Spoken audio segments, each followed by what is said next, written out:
Hello बच्चों, चलिए हमारा प्रश्न देखते हैं। हमारा प्रश्न है यहाँ पर इंटरफेरॉन क्या है, प्रतिरक्षी क्रिया में इनका क्या कार्य है। तो अगर इस प्रश्न की हम यहाँ पर बात करें तो सबसे पहले हम यहाँ पर देखते हैं इस प्रश्न की मुख्य अवधारणा को।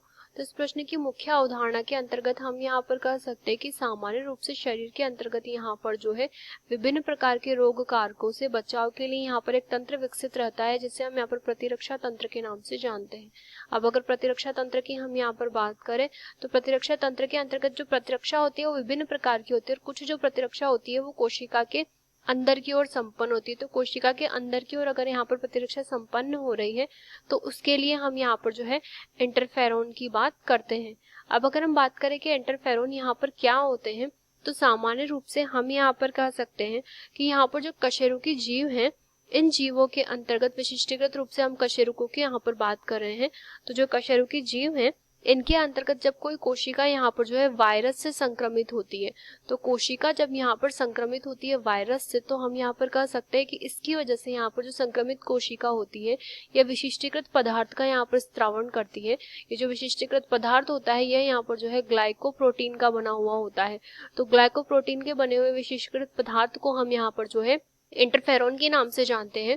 और ये जो इंटरफेरॉन होता है यह यहाँ पर सहायता प्रदान करता है वायरस से संक्रमित कोशिका को, ताकि वायरस को यहाँ पर नष्ट किया जा सके व इसके अतिरिक्त अन्य कोशिकाओं को यहाँ पर जो है सूचित किया जा सके कि यहाँ पर वायरस का संक्रमण हुआ है। तो हम यहाँ पर कह सकते हैं कि इंटरफेरॉन जो होता है यहाँ पर विभिन्न प्रकार के जो वायरस संबंधित रोग होते हैं उनमें यहाँ पर जो है रोग निवारक की तरह भी कार्य करता है, इसके अतिरिक्त रोग निरोधक की तरह भी यहाँ पर कार्य करता है। इसके अतिरिक्त अगर हम इंटरफेरॉन की विशिष्टीकृत की बात करें तो इसके अंतर्गत हम यहाँ पर कह सकते हैं कि सामान्य रूप से यहाँ पर जो इंटरफेरॉन होता है इनका जो कार्य होता है कि ये प्रतिरक्षा तंत्र में किस प्रकार से भागीदारी निभाते हैं, तो हम यहाँ पर कह सकते हैं कि ये जो होते हैं कोशिका के अंदर यहाँ पर कार्य संपन्न करते हैं।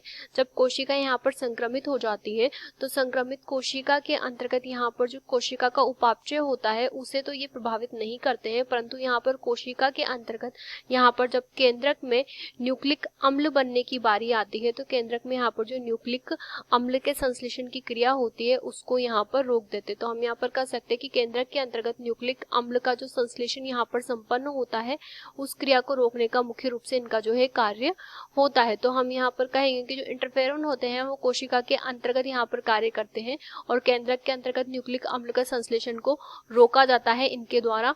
इंटरफेरॉन जो होते हैं ये विशिष्टीकृत होते हैं और सामान्य रूप से जो है वायरस के संदर्भ में ही यहाँ पर कार्य करते हैं। आशा करते हैं आपको ये प्रश्न समझ आया होगा। धन्यवाद।